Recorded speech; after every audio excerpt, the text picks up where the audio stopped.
Kami menyampaikan aspirasi kami untuk kepentingan seluruh rakyat Indonesia. Esok adalah hari di mana menjelma sebagai musuhmu yang mencapai kemerdekaan. Pada prinsipnya kami mendukung rekan-rekan mahasiswa yang melaksanakan orasi maupun demonstrasi, asalkan sekali lagi memang orasi atau demonstrasi itu tetap mengikuti peraturan atau undang-undang yang berlaku.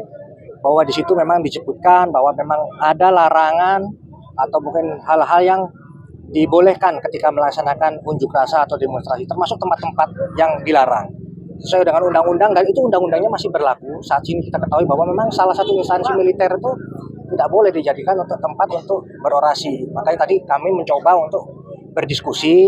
Alangkah baiknya kalau kita berdiskusi masuk ke dalam, karena kalau kita tetap menyampaikan orasi di depan itu tentunya akan melanggar undang-undang, dan itu sekali lagi akan mengganggu hak-hak masyarakat yang akan melintas jalan, yang harusnya niatnya ini baik justru mendapat nilai yang negatif, kan seperti itu. Akhirnya harusnya masyarakat mendukung malah jadi benci. Jadi niat yang mau disampaikan jadi tidak disampaikan.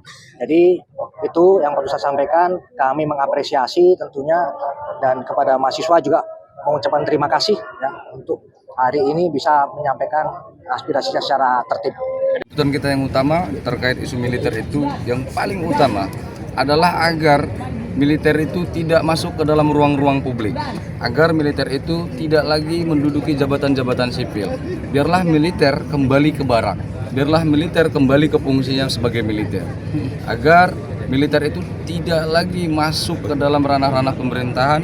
Jangan militer itu digunakan sebagai alat-alat intimidasi melalui memberikan mereka kewenangan dalam pengelolaan atau pengendalian program-program pemerintah. Sejauh ini keterlibatannya di mana saja kalau kawan-kawan yang melihat? Sejauh yang kita tahu, keterlibatan militer ini per hari ini dalam program strategis nasional, militer ini digunakan sebagai pengawas. Yang kita melihat kenapa militer ini dibuat sebagai pengawas adalah untuk salah satunya, dan yang menjadi paling utama adalah untuk mengintimidasi masyarakat sekitar. Yang kedua, itu adalah keterlibatan militer hari ini terkait program makan bergizi gratis. Ya, militer masuk ke dalam pengelolaan makan bergizi gratis. Yang kedua, kemudian itu dalam pengelolaan dan pengendalian koperasi Desa Merah Putih. Dan kemudian sekolah rakyat. Kita tidak tahu apa urgensinya militer ini diberikan ruang untuk mengendalikan dan mengelola program-program tersebut. Kemudian tuntutan kita yang ketiga itu adalah agar ditunda atau dihentikannya pembangunan batalion di setiap kabupaten kota dan penambahan pasukan, karena itu untuk saat ini tidak ada urgensi strategisnya, dan itu juga bagian dari pemborosan anggaran. Kita tahu bahwasanya kondisi fiskal bangsa kita hari ini sedang tidak baik-baik saja. Kita mau pemerintah Presiden Prabowo Subianto dengan Gibran menghentikan pembangunan batalion dan penerimaan pasukan cadangan. Oke. Jadi tanggapan orang Kodimnya gimana, Bang? Ya, tanggapan dari komandan Kodimnya tadi menyampaikan tidak bisa menjawab semua tuntutan kita. Tidak bisa menjawab tuntutan kita. Beliau mengatakan ingin membuka ruang-ruang diskusi. Ingin membuka ruang-ruang diskusi dengan kita. Namun tadi ada beberapa yang dijawab oleh komandan Kodim, yaitu terkait kedisiplinan anggotanya. Apabila ada anggotanya yang tidak disiplin atau mungkin melakukan pemukulan atau mungkin masuk ke ruang-ruang publik, kita adukan. Komandan Kodim tadi sepakat dan komitmen untuk menindak anggotanya. Bang, itu tadi sempat bakar ban dan kemudian itu bawa spanduk gulingkan rejim Prabowo sama Gibran. Mungkin bisa dijelaskan secara singkat? Ya, dengan kita membakar ban hari ini, karena ini bentuk daripada kekesalan, bentuk dari keresahan, puncak dari keresahan mahasiswa, bahwasanya hari ini kita melihat ketidakmampuan rezim Prabowo Subianto dan Gibran Rakabuming Raka dalam memimpin bangsa ini.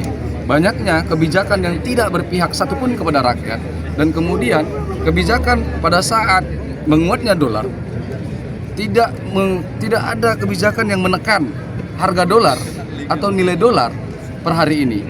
Justru rezim ini menaikkan tarif BBM.